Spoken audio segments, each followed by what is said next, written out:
ఖచ్చితంగా అరెస్ట్ అవుతారు అనేది మహేష్ గౌడ్ గారికి మరి ఆయనకి ఎక్కడి నుంచి ఇన్ఫర్మేషన్ వచ్చిందో ఢిల్లీలో ఉండగా చెప్పారు ఆయన. రెండోది కాళేశ్వరం అంశం మీద సిబిఐ మొదటి అడుగు వేసింది. నివేదికలను తెప్పించుకుని అంతర్గతంగా అధ్యయనం జరుగుతోంది.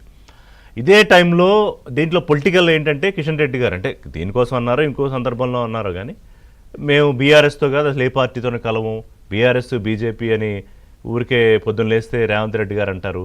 ఈ రెండు పార్టీలకు కూడా బీజేపీ ఫోబియా పట్టుకుందని. ఈ కేసులకి పార్టీలు కలవడానికి ఏమైనా సంబంధం ఉందా? Just asking. ముందు ఆఫ్ కోర్స్ బీజేపీ బీఆర్ఎస్ కలుస్తూ ఉంటే రేవంత్ రెడ్డి గారు మా వైపు ఉన్నట్లే కదండి. ఇది రేవంత్ రెడ్డి మూడు పార్టీలు కలిపి ఒకే రాజకీయం చేసుకోవాలి. అదే అదే రేవంత్ రెడ్డి బీజేపీ బీఆర్ఎస్ కలిసి ఉన్నట్టు కదా ఇందులో లెక్క.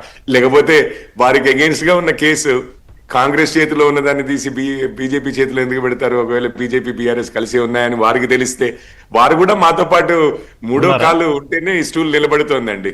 సో ఇక మరి రేవంత్ రెడ్డి గారు చరణ్ కౌశిక్ గారు చెప్పాలి వాళ్ళ పార్టీలో ఎవరెవరు ఎటువైపు ఉన్నారు, కాంగ్రెస్ లో ఎవరున్నారు, బీజేపీ బీఆర్ఎస్ వైపు ఎవరున్నారు, ఇదంతా ఏం జరుగుతుంది అనేది. రెండో విషయం, ఇప్పుడు అంతకుముందు ఎవరో ఒక మంత్రి అనుకుంటా మన దేశం సరిపోదని చెప్పి విదేశాల్లో పట్టుకుని ఏదో భూకంపాలు వస్తాయి, అదవుతాయి ఇదవుతాయి అని చెప్పి ఇట్లాంటి పెద్ద పెద్ద మాటలు మాట్లాడారు మన మన మన క్యాబినెట్ లో మంత్రి. ఇప్పుడు క్యాబినెట్ మంత్రి మాట్లాడిన దానికే విలువ లేదు.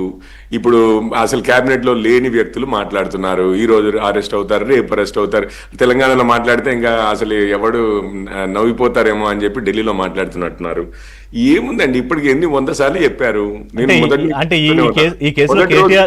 కేటీఆర్ అరెస్ట్ అవ్వరని మీరు అనుకుంటున్నారా? సార్ నేను ఒక్క విషయం చెప్తాను, 22 నెలలు అయింది. ఏ కేసులో ఎవరు అరెస్ట్ అయ్యారో చెప్పండి. రాజకీయ నాయకులు పేర్లు ఎత్తడానికే వణికిపోతున్నారు. అక్కడ వణికిపోవడం అని కాదు, మనకు తెలుసు అది ఎందుకనేది. పెద్ద లొల్లి చేయడము, వెనకాల సెటిల్మెంట్ చేసుకోవడము, పేర్లు మాయం చేయడం.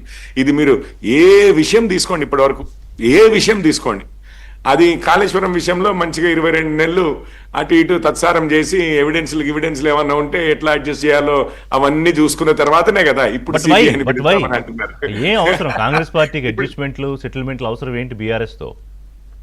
అయ్యో, ఒక మనిషికి ఇప్పుడు మీరు ఇంతకుముందు అన్నారు చూసారా, ఇదే కాంగ్రెస్ వాళ్ళు అన్నారు చూసారా, ఇంత అవినీతి జరిగింది ఇది దీంట్లో అని చెప్పి, ధరణిలో అని చెప్పి, వాళ్ళకి ఏం అవసరము అన్న ప్రశ్న భలే అడుగుతున్నారండి మీరు.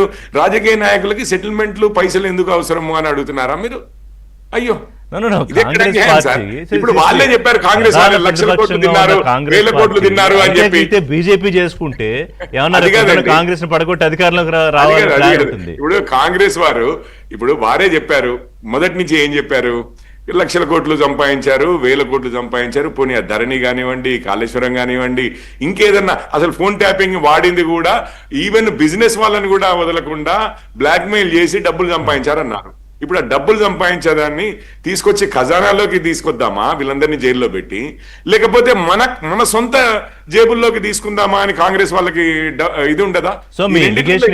చేసుకున్నారో మనకు తెలుసు కదా. 22 నెలల్లో బీఆర్ఎస్ నాయకుడిని ఒక కేసులో ఇది లేదు, ఫోన్ ట్యాపింగ్ లో ఈ కార్ రేస్ లో గానీ కాళేశ్వరంలో గానీ అంతా తాత్సారం చేసి సెటిల్మెంట్లు చేసుకుని అయిన తర్వాత కేంద్ర సంస్థలకు ఇస్తున్నారు. కాబట్టి ఇద్దరు అండర్స్టాండింగ్లో ఉన్నారు, మేము అండర్స్టాండింగ్లోనే వాళ్ళిద్దరూ ఉన్నారు అనేది కదా. ఒక్క బ్రేక్ తీసుకుంటా. చరణ్ యాదవ్ గారు, బీజేపీ వేసిన నిందకి, అతిపెద్ద నిందకి, అలాగే బ్రదర్ బాలరాజ్